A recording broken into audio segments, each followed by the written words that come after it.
O que eu vou pregar hoje não será de agrado de todos. De manhã eu preguei uma mensagem, olha assim, pessoal, não me intimida. Mas teve gente que já olhou assim, ó.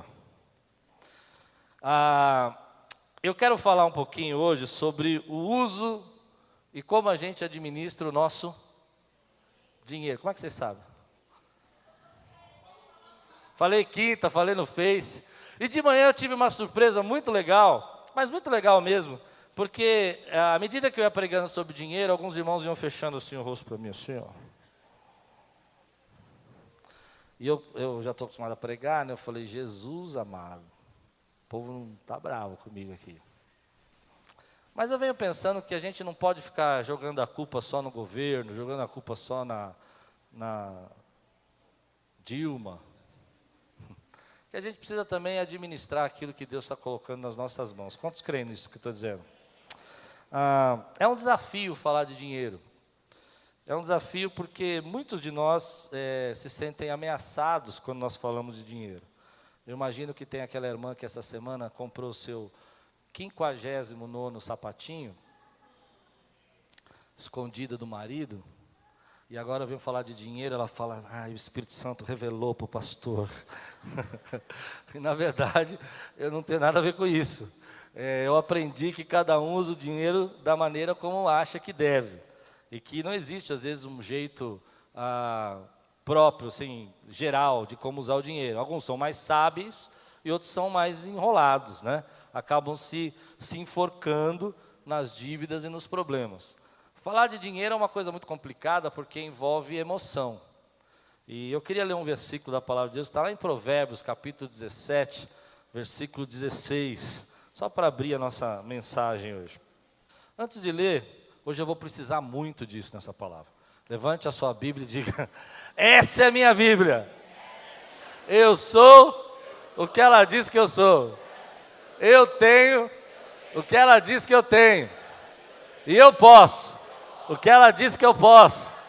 Abrirei meu coração, deixarei a palavra de Deus entrar e nunca mais serei o mesmo.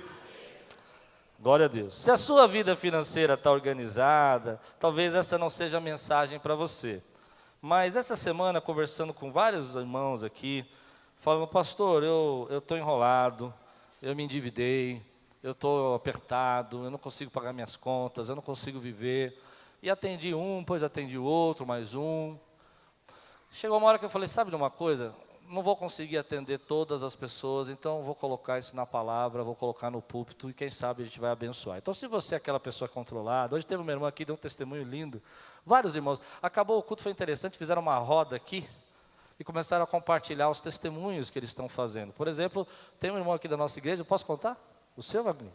Um irmão muito bacana, ele foi estudar na Austrália, ficou 2 meses, um mês, e levanta aí, Wagner, para as pessoas conhecerem, ele foi estudar na Austrália, ficou 1 mês na Austrália. Eu acho que você vai entender o que eu vou dizer agora. E como ele fez, eu achei muito interessante. Ele ficou comendo de marmita, né? E guardando, né, o recurso. Quanto? 2 anos ele comeu de marmita, malmita, para poder ir para a Austrália, mas ele realizou o sonho da vida dele. Eu achei muito legal o testemunho dele. Vamos aplaudir o Senhor, Deus é bom. Deus faz as coisas, meu irmão. Deus faz. Não é mesmo, né? São testemunhos que começaram a surgir depois da pregação. Diz assim a palavra do Senhor: um amigo ama em todos os momentos, ou não, abri errado, 16, aqui. De que serve o dinheiro na mão de quem? Tolo. Aqui ninguém já fez uma tolice com o seu dinheiro. Qual foi a maior tolice que você fez com o seu dinheiro? Eu já fiz várias, comprei o que não queria, gastei no que eu queria, entrei no restaurante errado, gastei uma grana e a comida era ruim, só porque falaram, fiz uma prestação de um negócio que durou 1 semana, já quebrou, lipoaspiração, o Juliano falou que a maior besteira foi lipoaspiração, legal, não, eu não teria coragem de fazer lipoaspiração, bem que eu preciso, mas não teria coragem. Muito tenso. Qual foi a maior loucura? Qual é a maior bobagem? Depois diz assim o versículo: já que ele não quer obter, sabedoria. A Bíblia fala para nós, isso é uma coisa interessante, que nós temos que aprender a usar o nosso dinheiro com sabedoria. E eu não sei se você sente isso, mas eu sinto que a igreja cristã evangélica hoje, ela vive muito só na base do milagre e acaba esquecendo de ter sabedoria com aquilo que Deus está dando. Eu percebi que, por exemplo, que esse ano que passou aqui na Quírios, nós vivemos milagres, irmãos, milagres. Tinha mês que a conta não ia fechar e não ia bater. E chegou, por exemplo, um senhor aqui da igreja, ele não está aqui hoje, e falou, olha, eu estou depositando um dinheiro, e o dinheiro que ele depositou era uma oferta enorme, assim, era 10 mil reais de oferta que cobria o caixa do mês, você acredita? Isso é um milagre, eu entendo isso que é um milagre. Você entende assim também? Gente que Deus toca. Mas a Bíblia fala que a gente tem que viver também da sabedoria, e usar o dinheiro com sabedoria. E o que eu percebi essa semana é que o dinheiro tem uma relação muito profunda, emocional na nossa vida. A maneira como você gasta dinheiro está muito relacionado com a sua emoção. Eu não sei se você é assim, mas parece que quando você não consegue comprar aquilo que você gostaria, ou não fazer aquilo que você gostaria naquele mês, você se sente um nada. Já fez assim alguma vez, que você queria realizar algum projeto e você não pôde comprar, e você não pôde fazer, e você começou a falar, não vale para nada mesmo, não sirvo para nada, não tenho dinheiro para nada? A gente tem uma relação muito forte com o dinheiro, com relação às nossas emoções. Gente, por exemplo, que quando acontece alguma coisa difícil na vida dela e dele, e ele tem que ir no shopping comprar um negocinho. E aí sai do shopping mais... Tem alguém aqui assim? Não? Não, ninguém, gente. Que incrível. Eu vi um testemunho essa semana incrível, né? Não sei nem se eu podia falar, se eu não podia, libera perdão para mim aí. Às vezes a pessoa está passando um momento difícil da sua vida, vai numa loja e compra uma bolsa.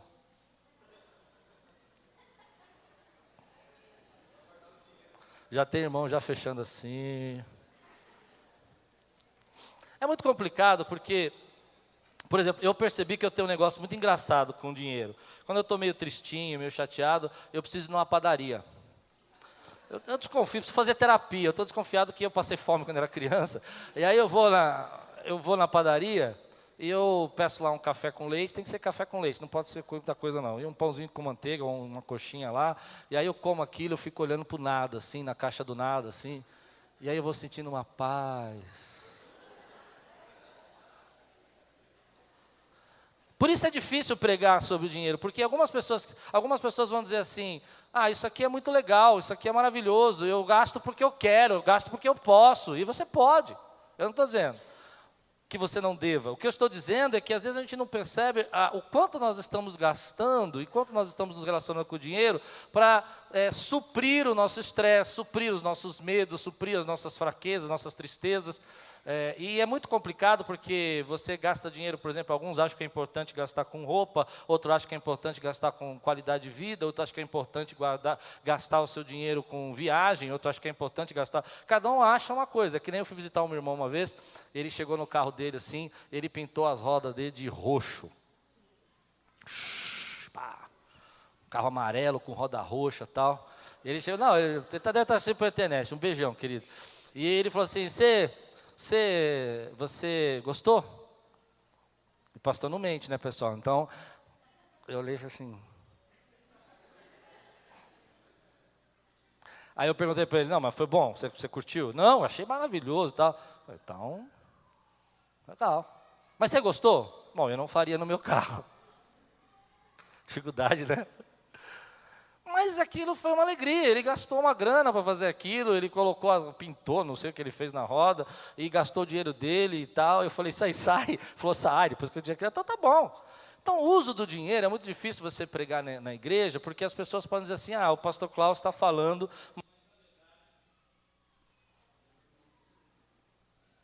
Alô, olha o inimigo se levantando aí, pessoal. Foi alguma mulher que foi lá e tomou meu microfone. A questão é que o seu dinheiro não pode ser visto como fator de compensação emocional. Tem uma irmã aqui da igreja, uma vez ela falou assim, pastor, quando eu estou triste eu compro um sapato.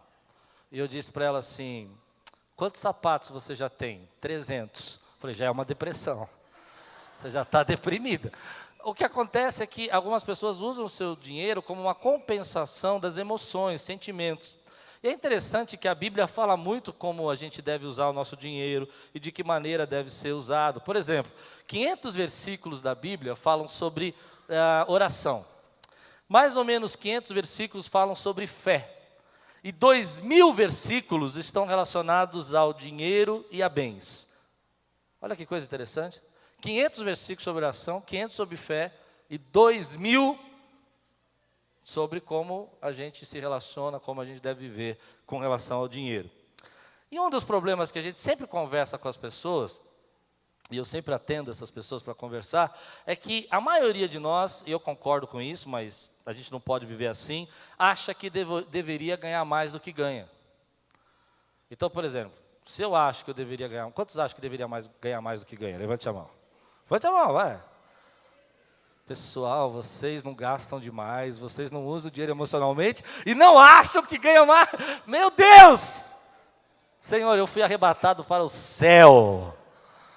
Eu acho que a maioria de nós temos esse direito de achar que ganha menos do que deveria. O problema é que quando você coloca isso na sua cabeça, você justifica os seus gastos. Você olha e diz assim, não, eu estou gastando porque eu ganho pouco, então, não é? Então eu tenho que gastar, porque eu ganho pouco, não dá para viver. E aí eu vim analisando aqui na igreja, talvez você não faça parte desse grupo que eu quero focar um pouco hoje, tá? Então recebe essa palavra, guarda. Mas eu percebi que quem ganha aqui até R$ 2.500, R$ 3.500, e quem ganha acima de R$ 5.000, R$ 6.000, vivem bem. Aí você vai dizer, também, se eu ganhasse 6.000, eu vivia bem, né? Mas esse grupo da nossa igreja, que ganha entre R$ 2.500 a R$ 5.000, é o que está mais enrolado financeiramente.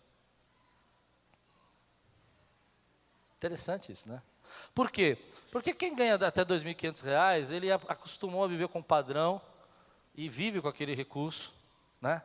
E consegue se organizar, já acostumou a dar um jeito nas suas despesas. Quem vive com mais, às vezes já sabe lidar com isso. Mas esse grupo da nossa igreja aqui, que ganha mais ou menos esse valor, acabam se endividando.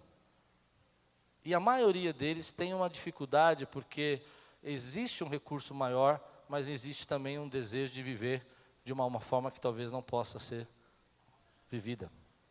Isso é muito difícil de falar.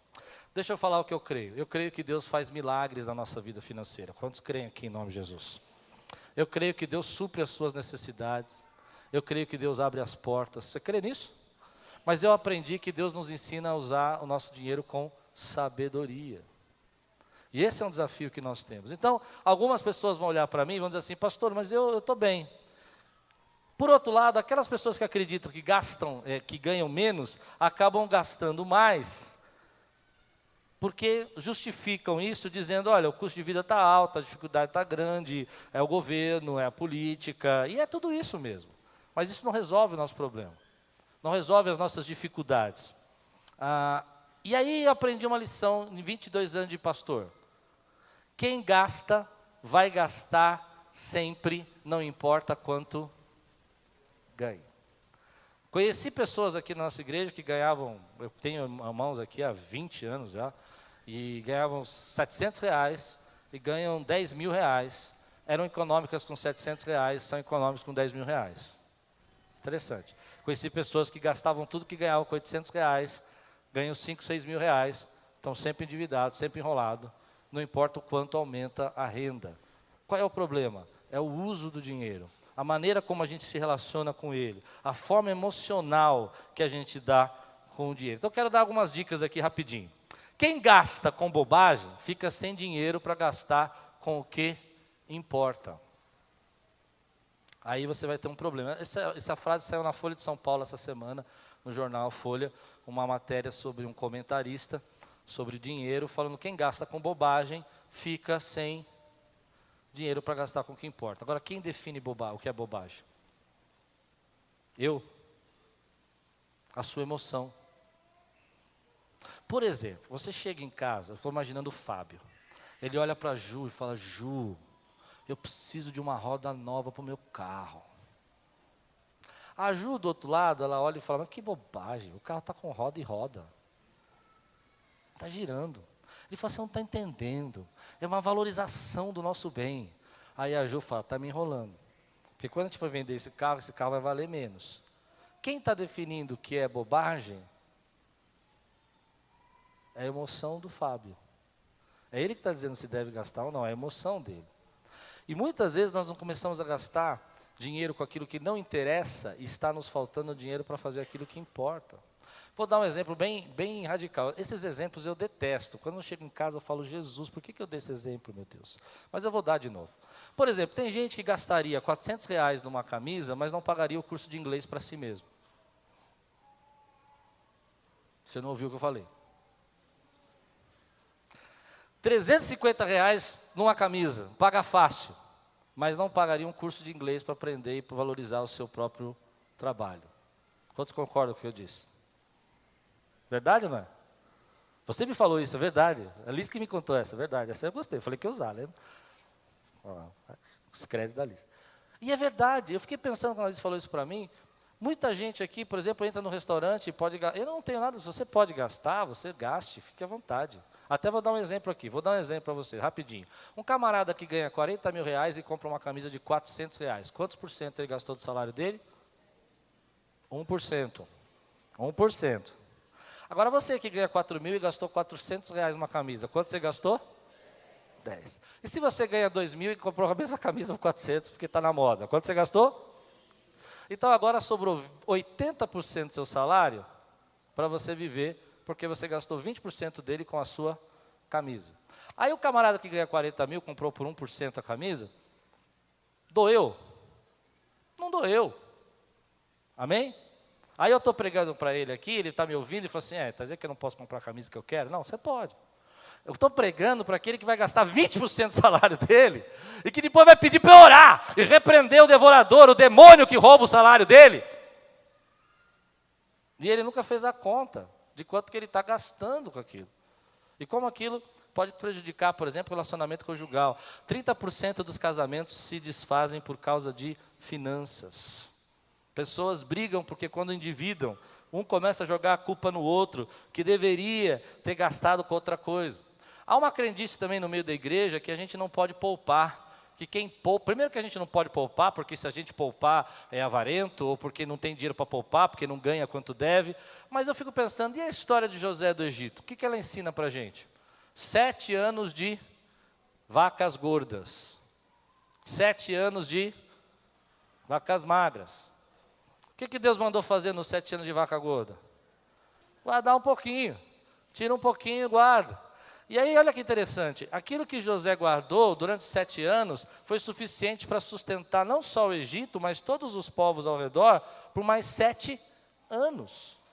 Então a Bíblia está nos dizendo para nós que a gente tem que usar com sabedoria. Hoje você está bem, você está legal, né? Aí você coloca todos os seus recursos em prestações e cartão de crédito e tudo mais, e talvez Deus esteja dizendo para você, separa um pouquinho. E aí queima a sua geladeira junto com o seu fogão, aconteceu já isso na sua vida? Você queima a geladeira junto com o ferro de passar a roupa, mais o fogão também para de funcionar, e aí você se desespera. Por quê? Porque você não guardou nada para o dia que houvesse uma crise. Aí você diz, então eu tenho que confiar em Deus, que Deus vai me suprir de todas as crises. Mas querido, um dia a sua televisão quebra, um dia o seu refrigerador quebra, e você podia ter guardado um pouquinho. O que eu tenho visto é que a maioria de nós, inclusive eu estou pregando para mim também hoje, gasta tudo que tem. E não sobra nada. E quando não sobra, a gente começa a ficar estressado e achar que as coisas não funcionam. Há 2 maneiras de você gastar o seu dinheiro. 99% das nossas vidas nós gastamos de uma maneira só, conosco mesmo. E a segunda maneira de gastar o seu dinheiro é com os outros. Olha a sua despesa e você vai perceber que 99% a gente gasta nosso dinheiro com a gente. Com 2 frases principais. Eu quero, eu preciso, eu mereço ser feliz. Quem disse que se você comprar as coisas você vai ser feliz? Essa forma da gente olhar o dinheiro não é a maneira como a Bíblia ensinou. A Bíblia diz que nós temos que gastar o nosso dinheiro com a obra de Deus, com o reino, nós temos que gastar o nosso dinheiro com o próximo, abençoar a vida dos outros. Mas à medida que a gente nossa vida financeira vai crescendo, muitas vezes nós vamos ficando mais egoístas. E aí não tem dinheiro nem para ajudar o papai, nem para ajudar a mamãe, dentro de casa mesmo. Para honrar a nossa família. Não tem nada para suprir uma necessidade, porque tudo que você faz, você consome. Quero dar algumas dicas aqui. Primeiro, viva conforme a sua renda. Não faz essa cara. Quando eu falei isso aqui, de novo aqui, mas não existe mágica, pessoal. Ou você vive com o que você ganha, ou você vai se atolar em dívida. Viva conforme a sua renda. A sua renda lhe permite, amém, não é? Mas não lhe permite, corta. Não tenha vergonha de cortar. Tem gente que acha, eu vou cortar uma despesa. Sabe o que eu aprendi? Gente de sucesso corta. Todas as pessoas, eu fiz 2 entrevistas essa semana com 2 irmãos da igreja aqui, que eu considero que têm sucesso, e eu perguntei como é que você se relaciona com o dinheiro, claro, não diretamente, e os 2 me falaram, quando eu me aperto, eu corto. Antes de começar a faltar, antes de vir o momento, eu começo a perceber que a coisa está meio chacoalhada, tá bagunçando, o mercado está, eu já vou lá e começo a pensar, posso cortar isso, posso cortar aquilo. E nós temos tanta vergonha de cortar alguma coisa, né? Aí eu falei isso de manhã, que é um problema com as cabeleireiras aqui da igreja. Porque às vezes você pode cortar a unha, você pode fazer a unha, é uma despesa que você pode cortar. Cabelo você não corta, porque tem muitos irmãos aqui que são cabeleireiros, vão ficar bravos. Mas às vezes você pode olhar para as suas despesas e ver o que você pode cortar. Então o segredo, para quem quer ver uma vida que tenha... Quantos querem ter prosperidade aqui? Levante sua mão. E creem que a prosperidade é do Senhor. Levanta e diga, eu creio que a prosperidade é do Senhor. Só que é o seguinte, a prosperidade do Senhor não quer dizer que você vai lá no cartão de crédito, passa tudo e Deus tem que pagar. A prosperidade do Senhor está na sabedoria.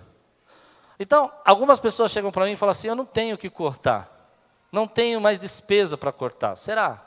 Analisa, deixa eu contar um caso aqui da igreja que você vai ficar escandalizado. Alguns anos atrás, havia uma família muito carente aqui na igreja, nós reunimos aqui os pastores, vamos ajudar essa família. Então começamos a mandar uma cesta básica para ela, depois ela tinha dificuldade com os filhos de fralda, a gente começou a ajudar com as fraldas, e isso foi um período longo, tempo longo. E um dia eu conversando com essa família, ele chegou para mim assim, o marido, e falou assim, viu o Palmeiras ontem? Eu falei, Palmeiras? Ontem teve o jogo do Palmeiras.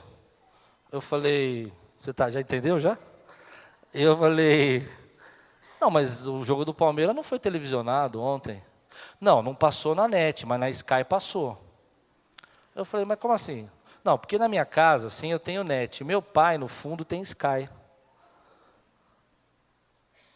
2 TVs a cabo. Eu não tinha nenhuma. Aí eu olhei para ele assim, como é que você faz? Não, porque assim, eu pago a TV a cabo do meu pai, pago a TV a cabo da minha, e aí eu tenho umas 2 programas, quando eu quero assistir futebol, vou na casa dele e assisto. O que ele gastava de TV a cabo? Ele comprava as fraldas, comprava comida, fazia mercado. E quando eu falei assim, você não acha que é justo você cortar essas TVs? Isso eu estou falando 10 anos atrás, eu nem tinha TV a cabo na minha casa, porque era uma coisa até mais difícil, mais cara de ter do que é hoje. Hoje até é um pouco mais barato. A maioria das pessoas da igreja aqui não tinham TV a cabo naquela época.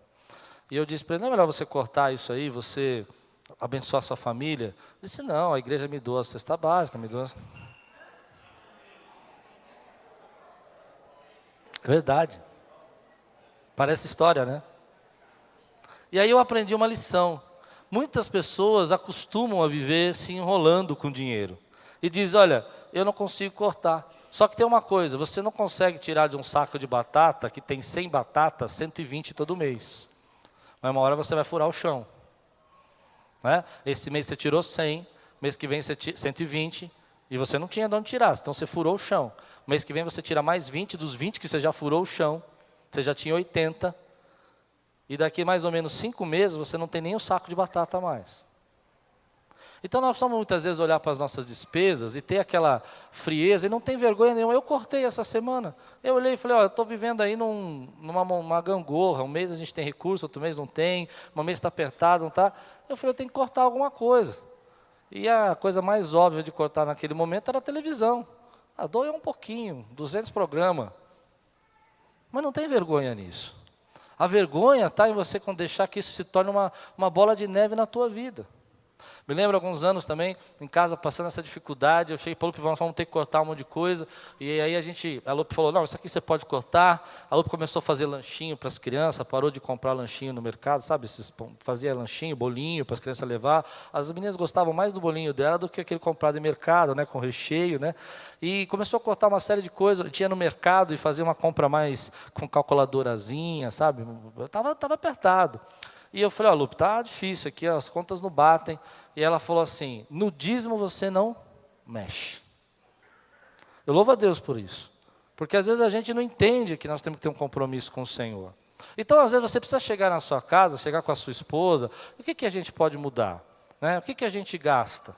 Aonde que nós estamos vendo isso acontecer? E às vezes tem que cortar. Eu vi irmãos, eu não sei, se eu não puder contar, você faz assim que eu não conto. Mas eu vi irmãos aqui que tem uma condição de vida, graças a Deus, abençoada. Falei, não, eu vou cortar minha net, está gastando muito. Aí tem um irmão que trabalha na net hoje de manhã, falou assim para mim, pastor, pode falar nisso que eu vou perder meu emprego.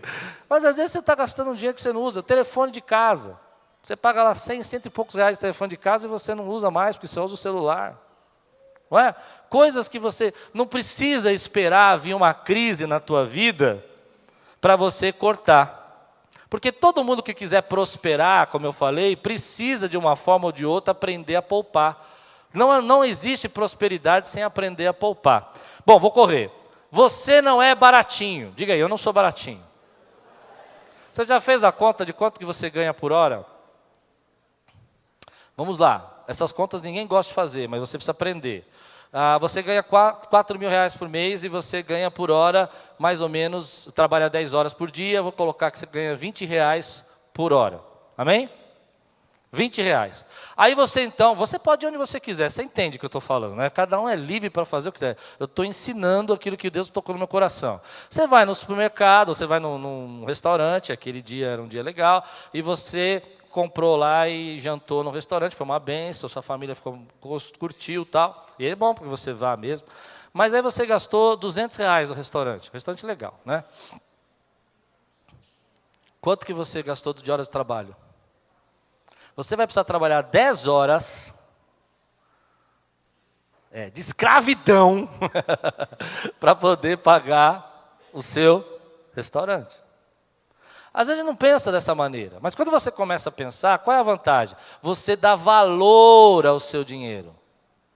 Você começa a analisar que, por exemplo, aquele bolinho que estão cobrando 30 reais é uma hora de trabalho sua. Ou aquela camisa que custa 500, 400 reais, são 20 horas de trabalho sua. Muita gente não faz essa conta. Mas se você analisar, o produto que você está comprando vai custar horas de trabalho para você. Você precisa aprender a fazer isso. Aí vai entrar numa questão que geralmente quando eu prego sobre isso eu escuto no final. Não venha falar isso para mim, tá bom? Não vou aceitar. Ai, pastor, como você é muquirana. Como você é muquirana, você é mão de vaca, né, pastor? Sua esposa deve sofrer. Não, ninguém sofre lá em casa. A gente aprendeu a viver com sabedoria, meu irmão. Tem épocas que as coisas são muito boas, as coisas fluem, e tem épocas que a gente precisa aprender a lidar. Hoje de manhã, um irmão aqui da igreja, também um irmão abençoado, tudo, ele falou, sabe o que o Espírito Santo falou para mim essa semana, antes de eu saber que eu ia pregar? Eu falei, não. Ele falou assim, você precisa aprender a guardar um pouco para a crise. Quando você está bem, você gasta tudo. Interessante isso. A gente precisa aprender. A diferença entre ser mesquinho e ser econômico, existe ou não? A diferença entre você dar valor ao quanto você ganha, o quanto que você tem, e ser... lembra dessa novela, Nhonhô Ferreira? Não é da sua época, não é? Nhonhô Ferreira. Lembra dessa novela? Não lembra? Não, então esquece, foi um péssimo exemplo que eu dei aqui, é horrível. O Nhonhô Ferreira é o tio Patinhas brasileiro na época, né? Ele era o tio Patinhas brasileiro. A diferença que eu entendo é que, por exemplo, se é alguma coisa que você precisa, você gosta, você acha que vale a pena, é um momento que você está vivendo, e você tem condição de fazer, isso não vai lhe causar problemas, gaste, o dinheiro foi feito para gastar mesmo. Nossa, escandalizei agora, né? O dinheiro foi feito para gastar, não é? Mas se é alguma coisa que você vai fazer, né, e você percebe que você só quer juntar, só quer guardar e não quer viver, aí você é mesquinho. Tem gente que só quer guardar e não quer viver. Você fala assim, vamos aqui descansar, vamos bater um papo aqui, vamos fazer um café. Não, eu não posso. Não posso porque eu tenho que guardar dinheiro. Eu vi gente assim, a vida está passando, o camarada está morrendo, mas está guardando dinheiro. Vai ficar para quem esse dinheiro? Para os seus filhos. Agora, muita gente não consegue aceitar o desafio de ser uma pessoa mais econômica. Porque vai viver... Aliás, nós fomos treinados de criança para não ser econômico. O dinheiro é sujo. Não pega no dinheiro, menino, que você vai se sujar. Não foi assim que a mamãe falava para você? Dá aqui esse dinheiro. E a gente tem uma visão, de manhã eu senti isso também, eu tenho uma visão de que quem tem dinheiro, ou guarda dinheiro, ou tem recursos guardados, é porque não é uma boa pessoa. Será que é verdade? Deixa eu explicar por que você precisa poupar um pouquinho. Primeiro, se você não consegue viver com o seu salário, você precisa cortar e administrar o seu salário. Ou criar uma forma de ganhar mais. Não tem jeito. É o que você vive. Segundo, quando você guarda um pouquinho, o dinheiro que você guarda te dá oportunidades. Teve uma irmã aqui da igreja, acabou o culto, também contou esse testemunho. Ela é uma pessoa que poupa. Ela também, é engraçado que ela fala que as pessoas falam com ela que ela é muito muquirana e tal. E ela falou assim, que eu não contratei uma mulher para passar minha roupa, embora eu detesto passar roupa, porque eu quero guardar esse dinheirinho para viajar. Interessante, ela não contratou a pessoa para passar roupa, ela detesta passar roupa, mas ela guarda 100, cento e poucos reais todo mês, e no final do ano ela viaja com o marido dela todo ano. Legal, né? Gente que está administrando dinheiro. Ela falou assim, eu detesto passar roupa. Eu falei, calma, já entendi. Né? Mas ela está fazendo. E ela contou uma experiência interessante. Ela foi guardando um pouquinho, queria comprar um carro, foi poupando. Chegou uma senhora e falou assim para ela, vou vender meu carro e custa 12 mil reais, mas na loja, na agência, estão dando só 9. E para vender para uma agência estranho 9, por 9, eu queria vender para vocês. Um pouquinho de dinheiro guardado fez ela economizar 3 mil reais no valor de um carro. Porque ela tinha um pouquinho de dinheiro guardado. Às vezes você precisa de algo e você guarda um pouquinho, ele vai te trazer o quê? Uma grande oportunidade de você investir em coisas boas. Então deixa eu fazer uma frase aqui. Quando que você deve se endividar? Não é problema a gente comprar uma casa. Não é problema você comprar um carro. Mas você precisa raciocinar o seguinte. Quando você vai se endividar. Eu vou comprar esse negócio e ele vai gerar mais recurso para mim ou vai gerar mais despesa? Entendeu isso ou não? Eu vou comprar isso aqui, isso vai melhorar o meu trabalho, minha condição, ou vai ser uma bola de ferro no meu pé que vai me arrastar e eu não vou conseguir fazer mais nada na minha vida? Segundo, quando você deve se endividar, aquilo que eu estou comprando vai durar mais do que as prestações que eu vou pagar? Por exemplo, você vai lá e compra um computador em 40 parcelas. O computador dura mais ou menos, bom, há ressalva, se não for Mac, 2 anos de uso um PC, certo? Você vai usar 2 anos esse PC e vai pagar mais 2 anos. Financiamento. Antigamente tinha leasing para comprar computador, lembra? O camarada compra um carro em 72 parcelas. Quanto tempo dura um carro assim de vida? 3 anos, 4 anos? 72 parcelas dá o quê? 6 anos. Então, quando chegar no 4º ano, ele já teria que estar vendendo esse carro. Certo ou não? Aí eu já sei. Vai, gasta com o que você quiser. Eu estou só ensinando você, meu irmão. Por quê? Porque existe uma mídia falando para você gastar. Então você compra o seu carro, 4 anos você vai usá-lo bem, depois de 2 anos vai começar a dar manutenção, mas você ainda tem 24 parcelas mais manutenção para um carro. Talvez fosse melhor comprar um carrinho um pouquinho mais barato, seminovo, não é? E viver bem, e daqui 3 anos poder trocar esse carro. Quantos concordam com o que eu estou dizendo aqui? É muito difícil pregar sobre isso, viu, irmão? Estou mexendo com vocês. Por quê? Porque existe uma mídia falando para você, consuma. Se você ligar agora, nesse momento, você vai comprar esse tablet que já vem com chapinha, já vem com shampoo, e já vem também com aquecedor do quarto que está muito frio, que vai vir o frio. E vai ser só por 24 parcelas. E para quem ligar agora, também ganha mais 5 colheres de pau. E para quê? Não vou falar o nome, né? Mas para que você quer a colher de pau? Não sei. Mas ele está vendendo. Aí ele fala, e também é o seguinte, essa máquina aqui... Quem tem uma TechPix aí?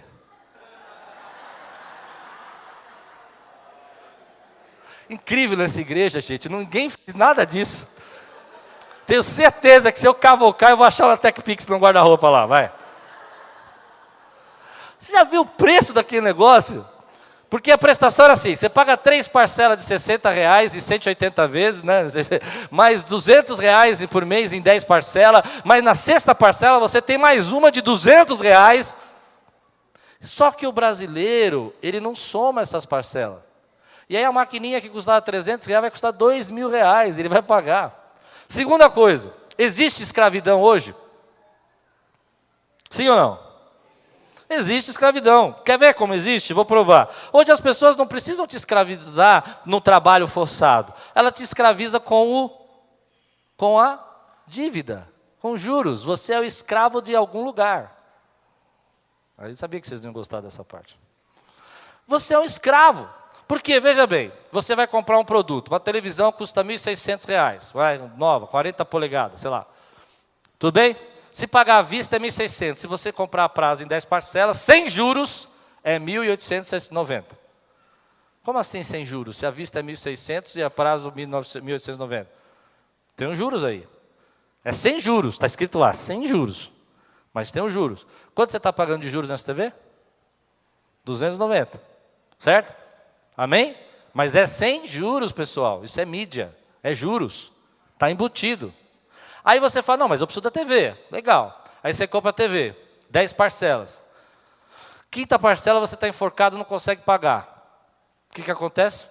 Vai pagar o boleto, vem o juros do boleto. Agora você está pagando os juros da TV e os juros do boleto por atraso. E quando você nem percebe, você está endividado 2 vezes. Outro exemplo, os nossos irmãos financeiros aí que podem me ajudar nessa parte aí. Quanto que é os juros do cartão de crédito? 300 e... Fala, Moa, quanto que é? 335% é o juro do cartão de crédito. Eu não entendo muito desse negócio, mas vamos pensar assim, ó. Se você está devendo R$1.000, no final do ano você vai dever em 10 meses. R$3.300 mais R$1.000. Tá certo? Mais R$1.000. Você vai dever 4.000, um pouco mais porque é juros sobre juros, né? Mas tudo bem. Vamos fazer conta linear. 4.000. No final do mês você comprou gastou 1.000 e está devendo 4.000. Você acredita que tem muita gente nesse problema? Que é por isso que eu estou pregando? Aí Deus derrama a bênção, querido. Ele vai derramar. Só que você acaba se envolvendo nisso, porque a mídia está dizendo para você. Hoje, a semana eu vi uma coisa que eu achei incrível. Venha, faça o seu empréstimo, e se o seu crédito não for aprovado, a gente devolve R$100. Não é uma coisa linda? Você vai ganhar R$100 se seu crédito não for aprovado. Você acha que não vai ser aprovado? Eles dão crédito até para quem tem o nome, assim, uma lista de 300 anos. Por quê? Porque o interesse dele é prender você. E se você não pagar, não tem problema para ele, porque aquelas primeiras 5 parcelas já pagou a TV. Ele já... Você entendeu? E agora que você está pagando o resto é juros. E aí a gente pergunta por que a gente não pode ser, não consegue ser abençoado. Porque a gente não quer aprender o que a palavra de Deus fala. A Bíblia diz que nós vamos ter dinheiro para emprestar, mas não tomaremos emprestado. Você pode dizer glória a Deus por isso?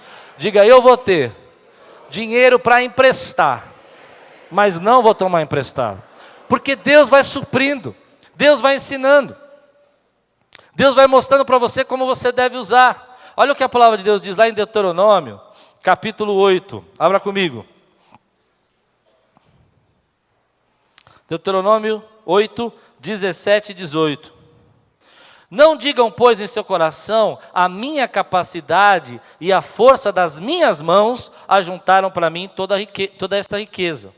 Mas lembre-se do Senhor, o seu Deus, pois é Ele que dá a vocês a capacidade de produzir. Quem dá a capacidade de produzir riqueza? Deus. Quando Deus derrama a bênção sobre uma nação, derrama a bênção sobre um povo, derrama a bênção sobre uma igreja, Ele vai dar a capacidade de produzir riquezas. Mas aí a Bíblia diz assim, confirmando a aliança que jurou aos seus antepassados. Deus tem uma aliança conosco, conforme hoje se vê. Mas o problema é o versículo 17, quando a gente olha para a nossa vida e diz assim, esse dinheiro fui eu que fiz, esse dinheiro é meu, eu posso gastar do jeito que eu quiser, eu posso fazer do jeito que... Na verdade, o seu dinheiro pertence ao Senhor, sabia disso? É Ele que gera riquezas para você. Forte isso, né? É Deus quem vai suprindo as nossas necessidades. Então, quero dar algumas dicas sobre esse marketing, rapidinho, sobre esse marketing de endividamento. Primeiro, cuidado. Fuja das dívidas que dizem assim para você, que você vai usar um pouco de tempo alguma coisa e vai ficar devendo por muito tempo. Dívidas que você vai ficar devendo por muito tempo e vai usar uma coisa um pouquinho de tempo. Você vai lá e compra a camisa de R$450, estou cismado com essa camisa, né? Eu fiquei muito bravo. E vai pagar 10 parcelas de 45. Quanto tempo vai durar a camisa? Em quanto tempo você enjoa da camisa? Precisa pensar, vale a pena. Segundo, cuidado. Tudo aquilo que você deve, você não é dono. Esse carro aí, que você está com 450 prestações, não é seu. Olha lá o documento, está escrito lá, do banco fulano de tal. Está escrito no documento. Não está? Está escrito lá. O meu está escrito lá, Massey Ferguson. Está lá, está escrito, eu leio lá. Toda vez que eu apareço, eu falo, quem é esse cara? É o dono. Mas quem sou eu? O motorista. Eles estão deixando de você usar por um tempo. Terceira coisa muito importante sobre essa mídia de empréstimo, né? Essa mídia de dívida. Analise o custo que você está comprando. Gente, isso é aí que as pessoas me pegam, falam que eu sou ruim e tal. Pensa um pouquinho. Como é que pode um iPhone custar, eu gosto muito de iPhone, custar $200 um iPhone, que daria R$600, e você comprar, por exemplo, um tênis que custa R$1.500? Conversando com um desses irmãos que eu fiz a pesquisa essa semana, ele falou que tem uma loja aqui perto no shopping, que um tênis custa R$1.500. Eu falei, mas assim, como eu sou meio alienado essas coisas, eu falei, o pessoal compra, falou, está lotado. Eu penso assim, pensa em milhas. Quantos gostam de viajar aqui? Levante sua mão. Vamos pensar em milhas. R$1.500 você vai para onde? Fala Henrique. Estados Unidos. Ida e volta? Ida e volta. Estados Unidos, R$1.500. O camarada comprou um tênis. É um jeito de você contabilizar o seu dinheiro. Não estou dizendo que tem que ser assim. Por exemplo, se você gosta de outra coisa, você gosta de um computador, R$1.500 você compra um computador. E a pessoa está gastando num tênis. Aí você vai dizer, pastor, mas quando eu pus aquele tênis no pé, eu me senti a pessoa mais abençoada do mundo. Eu falei, é emocional. Foi o que eu comecei a falar. O uso do dinheiro é emocional. Mas não vale. Não vale. Nossa, como vocês ficaram agitados agora com isso. Sentiu? É uma potestade, nós estamos quebrando mamão hoje. Você precisa arrumar um jeito de ver o valor do teu dinheiro. Por exemplo, se você gosta de carro, um tênis que custa R$1.500, o teu filho fala, eu quero, eu preciso. Minha filha nem se atreve a falar um negócio desse, que eu desmaio, né? Se ela fala que não deve, papai não está aqui. Você compra 4 pneus para o seu carro. Não compra? Por que eu faço isso? Por que a gente tem que fazer isso? É uma forma de você ver se aquele produto que você está comprando tem o valor que ele diz que tem. Não é? Você vai num restaurante, o camarada te fez um arroz, um frango. Bom, estava gostoso. E... não sei, uma feijoada. Quanto que vale uma feijoada? Vamos pensar em feijoada. Quanto vale uma feijoada? Quanto sai? Então tudo bem, o lugar é legal, o clima é bom, você pagou um pouco a mais, é justo. Mas tem coisa que não é justo. Você tem que dar valor ao que você ganha. Por último, que eu acho muito interessante, fuja da compra de emoção. Você entra na loja, aí você vê aquele brinquinho, ele fica brilhando para você assim, dentro sai assim um rostinho falando, me compre. Não é assim? Aí você vê o colarzinho, O colarzinho, eles já fazem o negócio, eles colocam no fundo preto, com uma luz forte em cima, as pedrinhas brilham, irmão, que é um negócio incrível, não é? Aí quando você tira daquele negócio, leva para fora da loja, não é, nem brilha tanto assim, mas lá, sabe o que você faz? Sai um pouquinho, toma um chá gelado, respira, espera passar um dia, no dia seguinte você compra. Geralmente acontece o quê? Não compra. Não compra porque era compra de emoção. Por isso, eles ficam falando para você, é a última peça. Se você não levar essa, você vai ficar sem, vai acabar. Dentro do estoque dele tem 500 peças lá. Mas ele fala para você que é a última peça. E você vai perder, e se você perder, você vai ficar tão triste. Isso é mídia. Nós precisamos pensar, viver acima disso. Por último, estou terminando. Quando a gente pensa em dinheiro, eu tenho um princípio na minha vida que eu quero ensinar a você. Quantos estão comigo aqui, digam amém. Deus precisa vir em primeiro lugar. Eu vou repetir. Deus tem que vir em primeiro lugar na vida do cristão. Quantos creem nisso? Amém, querido? Eu vejo muitas pessoas, quando eu vou conversar com elas, elas dizem assim, mas eu me enrolei, eu me endividei, eu não posso dar o meu dízimo. Porque Deus não está vindo em primeiro lugar na sua vida. Um cristão é um dizimista, meu irmão. Por quê? Porque nós temos um reino. Porque nós temos uma nação que é espiritual. Quantos aqui tem pelo menos 3 pessoas que gostariam de que se convertesse esse ano? Levante a mão. Nós temos que investir nessas vidas. Então, quando você deixa Deus em segundo lugar na sua vida, há uma batalha espiritual tão grande ao redor da gente, que a gente não percebe, que vai criando uma dívida sobre uma dívida, um problema sobre um problema, e aquele dinheiro que você deveria usar para a obra de Deus, você começa a usar para você. E, mais uma vez, 99% dos seus gastos são só você. Não se envolve obra, não se envolve reino, não se envolve projeto, não se envolve ensino de criança, não se envolve salvação de vida. E a Bíblia está dizendo para nós que o dízimo é a primícia da nossa vida. Primeiro lugar deveria ser o dízimo. Algumas pessoas falam, não, mas eu fiz as minhas contas, esse mês não dá para dar o dízimo. Está errado. Corte o que tem que cortar. Volto a dizer, grande lição da minha vida. Nós, sem dinheiro, eu falei, Lupe, nós vamos ter que cortar a escolinha das crianças, nós vamos ter que cortar a condução, vamos ter que mudar o nosso sistema aqui de alimentação. E ela olhou para mim e falou assim, no dízimo você não mexe.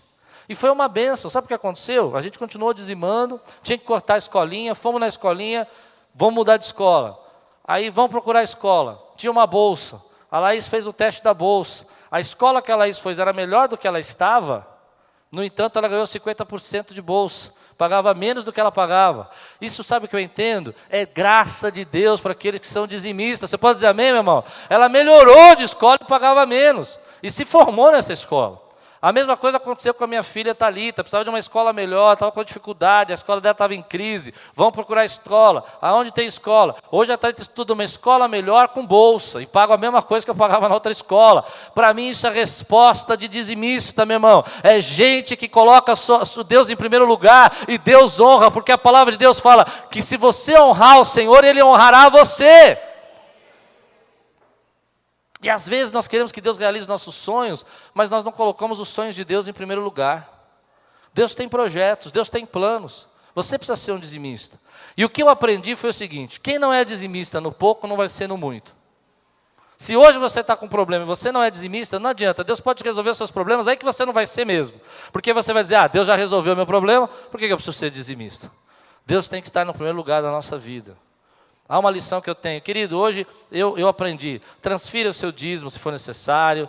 Usa o cartão se for necessário aqui da igreja. Mas seja um dizimista. Eu não estou falando isso porque a igreja precisa de dinheiro. Nós precisamos aprender. Quantas pessoas aqui estão enroladas financeiramente porque não são dizimistas, meu irmão? E às vezes é um valor, eu acho incrível isso, porque a gente começa a dizer assim, eu não consigo dar R$100 de dízimo, eu consigo dar R$50 de dízimo. Mas não é verdade, porque essa mesma pessoa consegue comprar uma coisa que gasta R$400, R$300. Vai no jogo do Palmeiras lá, gasta R$120 para ver a final lá. E está tudo bem. Por quê? Porque não é a prioridade na tua vida. Mas sabe o que eu aprendo? E fico irritado com isso. Quando as pessoas chegam para mim e falam assim, pastor, mas o senhor é muito abençoado. Eu sou um dizimista desde os 9 anos de idade, meu irmão. Antes de ser pastor, depois de ser pastor, nunca deixei de ser dizimista. Chego para minhas filhas, você deu dízimo? Dei. Minhas filhas são dizimistas e eu estou ensinando aquilo que eu aprendi. Me lembro meu irmão na minha sala, 9 anos de idade, meu irmão era o pastor. Ele olhou para mim e falou assim, deu dízimo? Eu falei, eu não ganho dinheiro. Papai deu mesada hoje. Como é que você sabe? Eu falei, eu estou sabendo, te deu R$10. E você quer o quê? Quero um. Do dízimo. Eu falei, mas meu irmão era o pastor.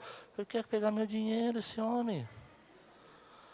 Aí eu pensei assim, como a gente pensa, né? O pastor quer pegar o meu dinheiro, meu irmão quer pegar o meu dinheiro, que é R$1. Hoje, com a idade que eu tenho, né? Na época eu tinha 9 anos, eu pensei assim, mas eu dei meu dízimo. E foi uma bênção, porque hoje eu entendo que ele não estava querendo pegar o meu dinheiro, ele estava querendo me ensinar um princípio espiritual. Dê e Deus te devolverá. Muitas pessoas vão viver do milagre da prosperidade quando entregar ao Senhor aquilo que é dele, meu irmão. Quantas vezes o Senhor está abrindo portas para nós e a gente vai gastando, e aí a gente fala, papai perdoa, Deus perdoa. A questão não é Deus perdoar ou não, eu creio que Deus não vai mandar ninguém para o inferno porque não deu dízimo. O que eu creio é que você está vivendo embaixo de maldição. Porque a palavra de Deus fala que Ele vai repreender o devorador na tua vida quando você é um dizimista. Então você está vivendo, quem é o devorador? Gafanhoto? É os juros, meu irmão. A escravidão do juro devora você. Fica lá no cheque especial 2 meses. Cheque especial 2 meses.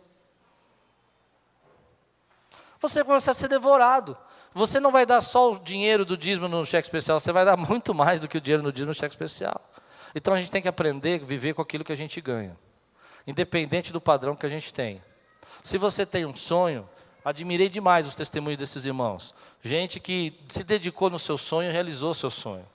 Eu me lembro quando nessa época a Luciana falou assim, não para de dar o dízimo. Eu queria muito fazer um curso de inglês, queria aprender a falar inglês. E eu falei, Deus, eu queria fazer inglês, mas eu não tenho dinheiro. O irmão da nossa igreja aqui na época falou assim para mim, pastor, eu paguei um curso de inglês e eu não posso ir, eu estou viajando. Viajo direto, vou perder o curso. Você não quer fazer? Ganhei o curso. Para mim isso é resposta de oração, resposta de fidelidade ao Senhor. Mas porque você é pastor. Não tem nada a ver, meu irmão. Deus vai suprindo as nossas necessidades, Ele vai abrindo portas. Teve um irmão aqui da igreja, contou testemunho também, ele foi mandado embora. Nessa crise ele foi mandado embora. E ele me ligou e falou assim, vamos almoçar? Eu falei, vamos. Quando nós fomos almoçar, ele falou, fui mandado embora, tudo, estou preocupado. Eu falei, o que você fez? Você mandou currículo? Não, fui mandado embora sexta-feira. Mas você está fazendo alguma coisa? Está pensando em fazer alguma coisa? Eu falei, eu fiz uma coisa. Eu falei, o que você fez? Eu separei o meu dízimo e já entreguei. E o restante que sobrar, eu vou reformar minha casa. Aí eu sou meio instigado assim, né? Falei, mas por que você deu esse dízimo aí? Você acha que Deus tem obrigação de te arrumar um emprego? Queria ver o que ele ia falar. Aí ele olhou assim para mim e falou assim, não, mas o que é de Deus é de Deus. Aí essa semana ele chegou para mim e falou assim, vamos almoçar? Eu falei, vamos, já estou empregado. Deus honra a nossa fidelidade, meu irmão. Deus honra a nossa fidelidade. Muitas vezes as pessoas começam a justificar suas dívidas e dizer para Deus, Deus, o Senhor sabe. Eu estou tentando. E Deus está falando, eu não sei. Eu não sei porque você tinha a oportunidade de fazer a minha vontade e não fez. Aprenda a dizimar. Dizimar é de Deus, não pertence a você. O dízimo é dele, quem fala é a palavra. Trazei todos os dízimos à casa do Senhor. Outra coisa que eu aprendi na minha vida, a oferta. A oferta é diferente do dízimo. Sabe o que é a oferta? É o amor. A oferta é aquilo que você chega e fala assim, Senhor, eu quero entregar isso porque o Senhor tem me abençoado a minha vida. Eu quando chega no final do mês, quando eu vou dar o meu dízimo, na última semana, eu transfiro da minha conta para a igreja. E aí eu olho para o meu dízimo assim, eu sei que eu tenho que dar um valor de dízimo que seria o dízimo. E eu falo, quanto que eu posso dar de oferta? E eu transfiro a minha oferta junto com o meu dízimo. Um mês é um valor, outro mês é outro valor. Sabe o que eu sinto no meu coração? Que desde que eu comecei a fazer isso, Deus supriu as minhas necessidades. Nunca deixou de suprir minhas necessidades. Você pode aprender a usar o seu dinheiro de forma mais sábia. Isso não tem idade para aprender. Muita gente aqui, jovem, precisa aprender. Quer fazer projetos grandes, você precisa ser um dizimista fiel. Quer viver na prosperidade, você precisa ser um dizimista fiel. Terminando. Gente humilde lida melhor com o dinheiro do que gente orgulhosa. Vou explicar. Quando eu falo humilde, eu não estou falando de gente que não tem posses. Humildade nesse sentido. Falando de espírito. Gente de espírito humilde lida melhor com o seu dinheiro. Se hoje tem, tem. Se amanhã não tem, não tem. Paulo falou assim, você viver com pouco, você viver com muito. Né? Gente humilde sabe viver com pouco, sabe viver com muito. Hoje nós estamos bem. Amém? Glória a Deus. E você está sendo levado pelo Espírito Santo a pegar um pouquinho do seu dinheiro, guardar. Você precisa viver, se você não consegue viver com 100%, 90% também não vai viver. Então você precisa tirar o dízimo e aprender a viver com 90%. O dízimo é do Senhor. Mas também você pode aprender a começar a guardar um pouquinho, para que essas oportunidades surjam na sua vida. Às vezes eu guardo um pouquinho, eu quero um projeto novo, um computador novo. Hoje mesmo aconteceu isso aqui, é que eu não preciso. O irmão chegou e falou assim, preciso vender meu tablet. Eu falei, que legal, novinho, eu preciso vender e tal. Eu falei, que legal, quanto você quer? Às vezes vai pagar 400, 500 reais mais barato que na loja, um tablet novo. Mas é usado. Tá bom, então compra um novo, o problema é seu. Mas se você tem um dinheirinho, você pode fazer. Mas gente humilde administra melhor o seu dinheiro do que gente arrogante. Gente arrogante não quer cortar nada, não quer mudar o padrão, a coisa está apertando, uma pessoa não quer sair, né? não quer mudar um pouco as suas despesas, não quer olhar com frieza, se precisa, não precisa disso. Acha que Deus tem que só pagar nossas contas. E aí vem uma questão, porque você já analisou, termino assim, me dá mais 5 minutinhos, que eu esqueci de falar, isso era muito importante. Você já analisou o seu poder de endividamento? Se hoje você levantar aqui e torrar todo o crédito que você tem, quanto que você pode se endividar? Você não entendeu, né? Deu para entender? Vou explicar para você. Você abre a conta da sua conta lá, outro dia aconteceu comigo, abriu lá, apareceu uma mensagem. Klaus, você pode comprar um carro até 150 mil reais. Quem falou que eu posso? É o banco que está falando que eu posso, mas eu não posso. Está aqui. E você pode pagar uma parcela de tantos por mês, que você já tem um limite aprovado. É só clicar aqui. Isso é o diabo, irmão. Isso é o diabo, só clicar aqui. Aí você começa a somar o seu poder de endividamento. Você tem um crédito de 10 mil no cartão, tem um crédito de 10 mil na conta de cheque especial. Então, se você hoje levantar e quiser gastar tudo, mais um limite lá do banco para comprar o que você quiser por 100 mil, ou 50 mil, sei lá. Eu não sei quanto é o seu, eu sei o meu. Eu já fiz a conta e é maluco. O cara que fez isso é louco. Mas ele colocou lá. E aí, o que eu vejo? Quando a gente não pensa assim, a gente vai gastando. Então você tem uma conta que tem um cheque especial de 5, tem uma conta que tem cheque especial de 10, você estoura os 2 cheques especial, aí você tem 2 cartões de crédito, um te dá 10 mil de limite, outro te dá 10 mil, você já estourou os 2, você tem um poder de endividamento, às vezes 50, 60 mil reais, e não vai conseguir pagar isso em 10 anos. Mas está todo mundo dizendo, é só você clicar aqui. Analisa o seu poder de endividamento e você vai entender por que eu falei que existe uma escravidão hoje, que os juros é uma escravidão. Gente humilde lida melhor com o dinheiro, porque quando gente humilde olha para o seu dinheiro, ele dá valor. Ele fala, isso eu não preciso disso. Vi muitas pessoas muito ricas, humildes, que chegavam para mim assim, e falavam assim, não, eu não quero esse negócio, isso aí é muito caro. Caro? Eu não precisava pensar. Mas ele dava valor para o dinheiro dele. Nós não podemos esperar que só o governo vai mudar. A gente tem que mudar. A gente paga o carro mais caro do mundo, por quê? Porque a gente compra. A gente compra. Né? Aí você vai dizer, não vamos comprar? Não precisa de carro, precisa. A gente pode analisar um jeito diferente de fazer isso. Não é? A gente hoje tem visto as coisas aumentarem o custo de vida, por quê? Porque a gente compra. E quanto mais aumentar, a gente vai comprar. Só que depois a gente vai ficar numa situação onde a nossa família é prejudicada. Quero dar um toque para os maridos. Esposas, fecham seus ouvidos agora, que não é para vocês que eu vou falar. Maridos, não caiam nessa história. Sangue de Jesus me cubra agora. Quando ela diz, não amor, tudo bem, a gente vai se enforcar só 3 meses, mas depois passa. Cai fora. Vai chegar uma hora que vai dar um desejo nela comprar um sapatinho, um negocinho e tal, e você não tem o dinheiro. Guarda lá. Deu para entender ou não? Os maridos concordam comigo ou não? Eu já aprendi essa lição. Não, vamos fazer, porque se a gente se apertar, guarda direitinho. Não fica assim, não são todas as mulheres, tá bom. Mas a maioria, guarda. Deixa uma reserva, porque na hora que precisar, você não me leva a passear, a gente não sai dessa casa, você tem um dinheirinho lá, guarda. Eu não posso comprar nada para mim, eu trabalho, você tem um dinheirinho lá, não cai nessa conversa.